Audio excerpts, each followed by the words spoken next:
ओम नमो भगवते वासुदेवाय। प्रिय भक्तगणों, आइए सुनते हैं श्रीमद् भागवत महापुराण की कथा। प्रिय भक्तगणों, आप इस कथा को श्रद्धा पूर्वक मन लगाकर भगवान श्री कृष्ण का ध्यान करते हुए सुने। भगवान श्री कृष्ण आप सभी की मनोकामना पूर्ण करेंगे और आप सभी के कष्टों को हर लेंगे। आइए शुरू करते हैं श्रीमद् भागवत महापुराण की कथा। प्रिय भक्तगणों, आज की कथा में हम श्रवण करेंगे जय विजय को सनक आदि का श्राप। श्री मैत्रेय जी ने कहा, विदुर जी, दिति को अपने पुत्रों से देवताओं को कष्ट पहुंचाने की आशंका थी, इसलिए उसने दूसरों के तेज का नाश करने वाले उस कश्यप जी के तेज वीर को 100 वर्षों तक अपने उदर में ही रखा। उस गर्भस्थ तेज से ही लोकों में सूर्य आदि का प्रकाश क्षीण होने लगा तथा इंद्र आदि लोकपाल भी तेजोहीन हो गए। तब उन्होंने ब्रह्मा जी के पास जाकर कहा कि सब दिशाओं में अंधकार के कारण बड़ी अव्यवस्था हो रही है। देवताओं ने कहा, भगवान, काल आपकी ज्ञान शक्ति को कुंठित नहीं कर सकता, इसलिए आपसे कोई बात छिपी नहीं है। आप इस अंधकार के विषय में भी जानते ही होंगे। हम तो इससे बड़े ही भयभीत हो रहे हैं। देवादिदेव, आप जगत के रचयिता और समस्त लोकपालों के मुकुटमणि हैं। आप छोटे बड़े सभी जीवों का भाव जानते हैं। देव, आप विज्ञान बल संपन्न हैं। आपने माया से ही यह चतुर्मुख रूप और रजोगुण स्वीकार किया है। आपकी उत्पत्ति के वास्तविक कारण को कोई नहीं जान सकता। हम आपको नमस्कार करते हैं। आपने संपूर्ण भवन स्थित हैं। कार्य कारण रूप सारा प्रपंच आपका शरीर है, किंतु वास्तव में आप इससे परे हैं। जो समस्त जीवों के उत्पत्ति स्थान आपका अनन्य भाव से ध्यान करते हैं, उन सिद्ध योगियों का किसी प्रकार भी हास नहीं हो सकता, क्योंकि वे आपके कृपा कटाक्ष से कृतकृत्य हो जाते हैं तथा प्राण, इंद्रिय और मन को जीत लेने के कारण उनका योग भी परिपक्व हो जाता है। रस्सी से बंधे हुए बैलों की भांति आपकी वेद वाणी से जकड़ी हुई सारी प्रजा आपकी अधीनता में नियम पूर्वक कर्मानुष्ठान करके आपको बलि समर्पित करती है। आप सबके नियंता मुख्य प्राण हैं। हम आपको नमस्कार करते हैं। भूमन, इस अंधकार के कारण दिन रात का विभाग स्पष्ट हो जाने से लोगों के सारे कर्म लुप्त होते जा रहे हैं, जिससे वे दुखी हो रहे हैं। उनका कल्याण कीजिए और हम शरणागतों की ओर अपनी अपार दया दृष्टि से निहारिए। देव, आग जिस प्रकार ईंधन में पड़कर बढ़ती रहती है, उसी प्रकार कश्यप जी से वीर से स्थापित हुआ यह दिति का गर्व सारी दिशाओं को अंधकार में करता हुआ क्रमश बढ़ रहा है। श्री मैत्रेय जी कहते हैं, महाभाव, देवताओं की प्रार्थना सुनकर भगवान ब्रह्मा जी हंसे और उन्हें अपनी मधुर वाणी से आनंदित करते हुए कहने लगे। श्री ब्रह्मा जी ने कहा, देवताओं, तुम्हारे पूर्वज मेरे मानस पुत्र सनक आदि लोकों की आसक्ति त्याग कर समस्त लोकों में आकाश मार्ग से विचरा करते थे। एक बार वे भगवान विष्णु के शुद्ध सत्वमय सब लोकों के शिरोभाग में स्थित वैकुंठ धाम में जा पहुँचे। वहाँ सभी लोग विष्णु रूप होकर रहते हैं और वह प्राप्त भी उन्हीं को होता है जो अन्य सब प्रकार की कामनाएं छोड़कर केवल भगवत चरण शरण की प्राप्ति के लिए ही अपने धर्म द्वारा उनकी आराधना करते हैं। वहाँ वेदांत प्रतिपाद धर्म मूर्ति श्री आदिनारायण हम अपने भक्तों को सुख देने के लिए शुद्ध सत्व में स्वरूप धारण कर हर समय विराजमान रहते हैं। उस लोक में नैश्चर्यस नाम का एक वन है, जो मूर्तिमान केवल्य सा ही जान पड़ता है। वह सब प्रकार की कामनाओं को पूर्ण करने वाले वृक्षों से सुशोभित है, जो स्वयं हर समय 6 ऋतुओं की शोभा से संपन्न रहते हैं। वहाँ विमानचारी गंधर्वगण अपनी प्रियाओं के सहित अपने प्रभु की पवित्र लीलाओं का गान करते रहते हैं, जो लोगों की संपूर्ण पाप राशि को भस्म कर देने वाली है। उस समय सरोवर में खिली हुई मकरंदपूर्ण वासंतिक माधवी लता की सुमधुर गंध उनके चित्त को अपनी ओर खींचना चाहती हैं, परंतु वे उसकी ओर ध्यान ही नहीं देते, वरम उस गंध को उड़ाकर लाने वाली वायु को ही बुरा भला कहते हैं। जिस समय भ्रमर राज ऊंचे स्वर से गुंजार करते हुए मानो हरि कथा का गान करते हैं, उस समय थोड़ी देर के लिए कबूतर, कोयल, सारस, चकवे, पपिए, हंस, तोते, तीतर और मोरों का कोलाहल बंद हो जाता है। मानो वे भी उस कीर्तन आनंद में बेसुध हो जाते हैं। श्री हरि तुलसी से अपने श्री विग्रह को सजाते हैं और तुलसी की गंध का ही अधिक आदर करते हैं। यह देखकर वहाँ के मंदार, कुंद, कुरवक, तिलक वृक्ष, उत्पल, रात्रि में खिलने वाले कमल, चंपक, अर्ण, पुन्नाग, नाग, केसर, बकुल, मौल, श्री, अम्बुज, दिन में खिलने वाले कमल और पारिजात आदि पुष्प सुगंध युक्त होने पर भी तुलसी का ही तप अधिक मानते हैं। वह लोक वह दूर मरकट, मणि, पन्ने और स्वर्ण के विमानों से भरा हुआ है। वे सब किसी कर्म फल से नहीं बल्कि एकमात्र श्री हरि के पाद पद्मों की वंदना करने से ही प्राप्त होते हैं। उन विमानों पर चढ़े हुए कृष्ण प्राण भगवत भक्तों के चित्तों में बड़े बड़े नितंबों वाली सुमुखी सुंदरियां भी अपनी मंद मुस्कान एवं मनोहर हास परिहास से काम विकार नहीं उत्पन्न कर सकती। परम सौंदर्यशालिनी लक्ष्मी जी, जिनकी कृपा प्राप्त करने के लिए देवगण भी यत्नशील रहते हैं, श्री हरि के भवन में चंचलता रूप दोष को त्याग कर रहती हैं। जिस समय अपने चरण कमलों के नुपुरों की झनकार करती हुई वे अपना लीला कमल घुमाती हैं, उस समय उस कनक भवन की स्फटिक में दीवारों में उनका प्रतिबिंब पड़ने से ऐसा जान पड़ता है मानो वे उन्हें बुहार रही हों।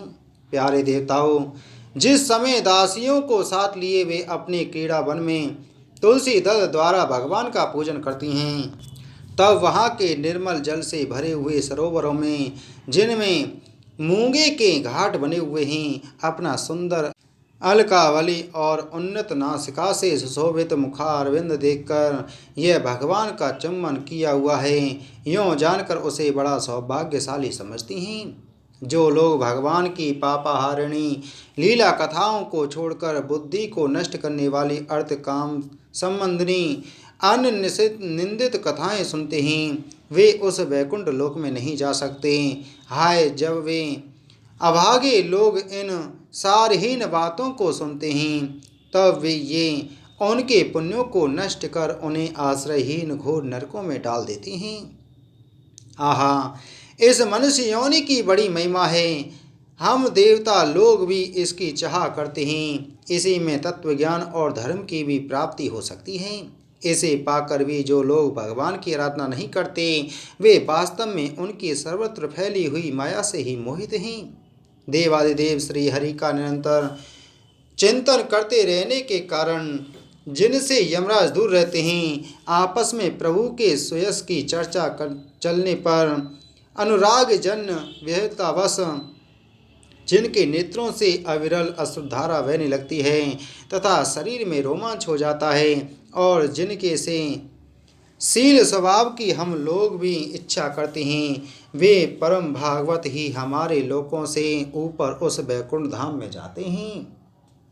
जिस समय सनक आदि मुनि विश्व गुरु श्री हरि के निवास स्थान संपूर्ण लोकों के वंदनीय और श्रेष्ठ देवताओं के विचित्र विमानों से विभूषित उस परम दिव्य और अद्भुत वैकुंठ धाम में अपने योग बल से पहुँचे, तब उन्हें बड़ा ही आनंद हुआ।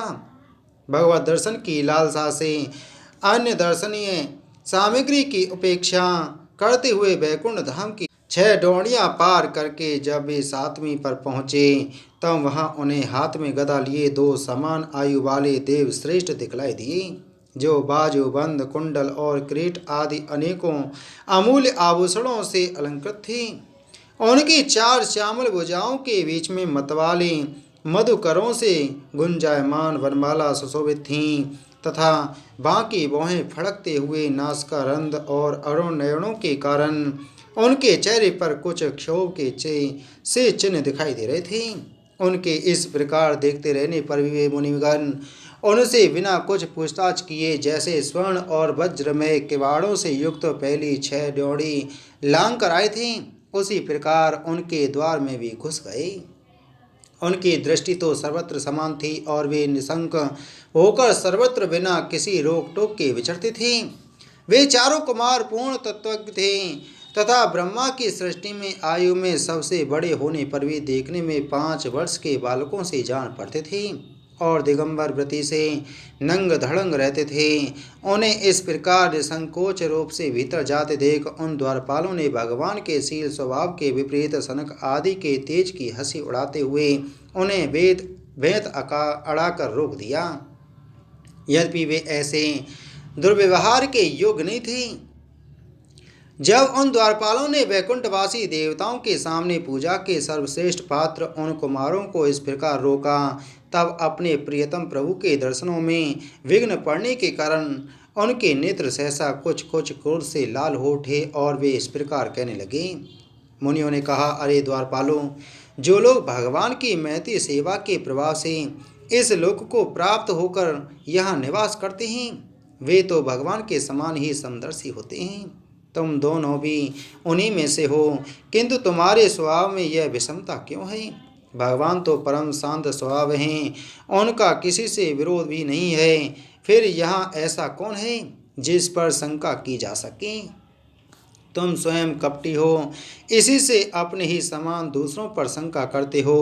भगवान के उदर में यह सारा ब्रह्मांड स्थित है, इसलिए यहाँ रहने वाले ज्ञानी जन सर्वात्मा श्रीहरि से अपना कोई भेद नहीं देखते, बल्कि महाकाश में घटाकाश की भांति अब उनमें अपना अंतर्भाव देखते हैं। तुम तो देह रूपधारी हो, फिर भी तुम्हें ऐसा क्या दिखाई देता है जिससे तुम्हें भगवान के साथ कुछ भेदभाव के कारण होने वाले भय की कल्पना कर ली? तुम हो तो इन भगवान वैकुंठनाथ के पार्षद, किंतु तुम्हारी बुद्धि बहुत मंद है। अतएव तुम्हारा कल्याण करने के लिए हम तुम्हारे अपराध के योग दंड का विचार करते हैं। तुम अपनी मंद वेद बुद्धि के दोष से इस वैकुंठ लोक से निकलकर उन पाप में योनियों में जाओ। यहाँ काम, क्रोध, लोभ प्राणियों के ये 3 शत्रु निवास करते हैं। सनक आदि के ये कठोर वचन सुनकर और ब्राह्मणों के शाप को किसी भी प्रकार के शस्त्र समूह से निवारण होने योग्य न जानकर श्रीहरि के वे दोनों पार्षद अत्यंत दीन भाव से उनके चरण पकड़कर पृथ्वी पर लौट गए। वे जानते थे कि उनके स्वामी श्रीहरि भी ब्राह्मणों से बहुत डरते हैं। फिर उन्होंने अत्यंत आतुर होकर कहा, भगवान, हम अवश्य अपराधी हैं, अतः आपने हमें जो दंड दिया है वह उचित ही है और वह हमें मिलना ही चाहिए। हमने भगवान का अभिप्राय न समझकर उनकी आज्ञा का उल्लंघन किया है, इससे हमें जो पाप लगा है वह आपके दिए हुए दंड से सर्वथा धुल जाएगा। किंतु हमारी इस दुर्दशा का विचार करके यदि करुणावश आपको थोड़ा सा भी अनुपात हो तो ऐसी कृपा कीजिए कि जिससे उन अधमाधम योनियों में होने जाने पर भी हमें भगवत स्मृति को नष्ट करने वाला मोह न प्राप्त हो। इधर जब साधुजनों के हृदय धन भगवान कमल नाव को मालूम हुआ कि मेरे द्वारपालों ने सनक आदि साधुओं का अनादर किया है, तब वे लक्ष्मी जी के सहित अपने उन्हीं श्री चरणों से चलकर ही वहां पहुँचे, जिन्हें परमहंस मुनिजन भी ढूंढते रहते हैं, सहज में नहीं पाते। सनक आदि ने देखा कि उनकी समाधि के विषय श्री वैकुंठनाथ स्वयं उनके नेत्र गोचर होकर पधारे हैं। उनके साथ साथ पार्षदगण छत्र चामर आदि लिए चल रहे हैं तथा प्रभु के दोनों ओर राजहंस के पंखों के समान 2 श्वेत चमर डुलाए जा रहे हैं। उनकी शीतल वायु से उनके श्वेत छत्र में लगी हुई मोतियों की झालरें हिलती हुई ऐसी शोभा दे रही हैं मानो चंद्रमा की किरणों से अमृत की बूंदें झर रही हों। प्रभु समस्त सद्गुणों के आश्रय हैं। उनकी सौम्य मुख मुद्रा को देखकर जान पड़ता था मानो वे सभी पर अनवरत कृपा सुधा की वर्षा कर रहे हैं। अपनी स्नेहमयी चितवन से वे भक्तों का हृदय स्पर्श कर रहे थे तथा उनके सुविशाल श्याम वक्ष स्थल पर स्वर्ण रेखा के रूप में जो साक्षात लक्ष्मी विराजमान थी, उनसे मानो वे समस्त दिव्य लोकों के चूड़ामणि वैकुंठ धाम को सुशोभित कर रहे थे। उनके पीताम्बर मंडित विशाल नितंबों पर झिलमिलाती हुई करधनी और गले में भ्रमरों के मुख रहित वनमाला विराज रही थी तथा वे कलाइयों में सुंदर कंगन पहने अपना एक हाथ गरुड़ जी के कंधे पर रख दूसरे से कमल का पुष्प घुमा रहे थे। उनके अमूल कपोल बिजली की प्रभा को भी लजाने वाले मकराकृत कुंडलों की शोभा बढ़ा रहे थे। उभरी हुई सुगढ़ नासिका थी, बड़ा ही सुंदर मुख था, सिर पर मणि में मुकुट विराजमान था तथा चारों भुजाओं के बीच मूल्यवान मनोहर हार की और गले में कौस्तुभ मणि की अपूर्व शोभा थी। भगवान का श्री विग्रह बड़ा ही सौंदर्यशाली था। उसे देखकर भक्तों के मन में ऐसा वितर्क होता था कि इसके सामने लक्ष्मी जी का सौंदर्य विमान ही भी गलित हो गया है। ब्रह्मा जी कहते हैं, देवताओं, इस प्रकार मेरे महादेव जी के और तुम्हारे लिए परम सुंदर विग्रह धारण करने वाले श्रीहरि को देखकर सनक आदि मुनीश्वर ने उन्हें सिर झुकाकर प्रणाम किया। उस समय उनकी अद्भुत छवि को निहारते निहारते उनके नेत्र तृप्त नहीं होते थे। सनक आदि मुनीश्वर निरंतर ब्रह्मानंद में निमग्न रहा करते थे, किंतु जिस समय भगवान कमल नयन के चरणारविंद मकरंद से मिली हुई तुलसी मंजरी की गंध से सुवासित वायु ने नासिका रंध्रों के द्वारा उनके अंतःकरण में प्रवेश किया, उस समय वे अपने शरीर को संभाल न सके और उस दिव्य गंध ने उनके मन में भी खलबली पैदा कर दी। भगवान का मुख नील कमल के समान था, अति सुंदर अधर और कुंदकली के समान मनोहर हास से उसकी शोभा और भी बढ़ गई। उसकी झांकी करके वे कृत्य हो गए और फिर पद्मराग के समान लाल लाल नखों से सुशोभित उनके चरण कमल देखकर वे उन्हीं का ध्यान करने लगे। इसके पश्चात वे मुनिगण अन्य साधनों से सिद्ध न होने वाली स्वाभाविक अष्ट सिद्धियों से संपन्न श्रीहरि की स्तुति करने लगे, जो योग मार्ग द्वारा मोक्ष पद की खोज करने वाले पुरुषों के लिए उनके ध्यान का विषय अत्यंत आदरणीय और नयनानंद की वृद्धि करने वाला पुरुष रूप प्रकट करते हैं। सनक आदि मुनियों ने कहा, अनंत, यद्यपि आप अंतर्यामी रूप से दृष्ट चित पुरुषों के हृदय में स्थित रहते हैं, तथापि उनकी दृष्टि से ओझल ही रहते हैं, किंतु आज हमारे नेत्रों के सामने तो आप साक्षात विराजमान हैं। प्रभु, जिस समय आपसे उत्पन्न हुए हमारे पिता ब्रह्मा जी ने आपका रहस्य वर्णन किया था, उसी समय श्रवण रंध्रों द्वारा हमारी बुद्धि में तो आप विराजित हैं, किंतु प्रत्यक्ष दर्शन का महान सौभाग्य तो हमें आज ही प्राप्त हुआ है।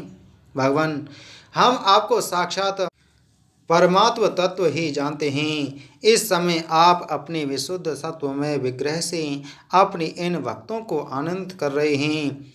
आपकी इस सगुण साकार मूर्ति को राग और अहंकार से मुक्त मुनि जन आपकी कृपा दृष्टि से प्राप्त हुए सुदृढ़ भक्ति योग के द्वारा अपने हृदय में उपलब्ध करते हैं। प्रभु, आपका श्वेस अत्यंत कीर्तनीय और सांसारिक दुखों की निवृत्ति करने वाला है।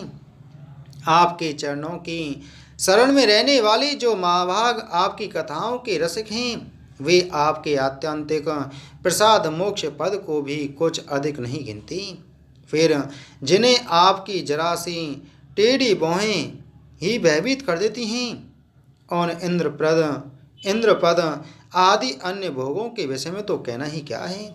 भगवान, यदि हमारा चित्त भौरे की तरह आपके चरण कमलों में ही रमण करता रहे, हमारी वाणी तुलसी के समान आपके चरण संबंध से ही सुशोभित हो और हमारे कान आपकी श्वेत सुधा से परिपूर्ण रहें, तो अपने पापों के कारण भले ही हमारा जन्म नरक आदि योनियों में हो जाए, इसकी हमें कोई चिंता नहीं है। विपुल कीर्ति प्रभु, आपने हमारे सामने जो यह मनोहर रूप प्रकट किया है, उससे हमारे नेत्रों को बड़ा ही सुख मिला है। वैसे आसक्त अजितेंद्रिय पुरुषों के लिए इसका दृष्टि गोचर होना अत्यंत कठिन है। आप साक्षात भगवान हैं और इस प्रकार स्पष्टतया हमारे नेत्रों के सामने प्रकट हुए हैं।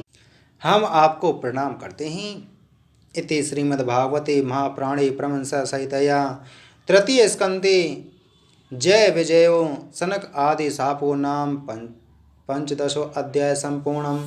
बोलो श्रीमद्भागवत महापुराण की जय। बोलो श्री कृष्णचंद्र भगवान की जय।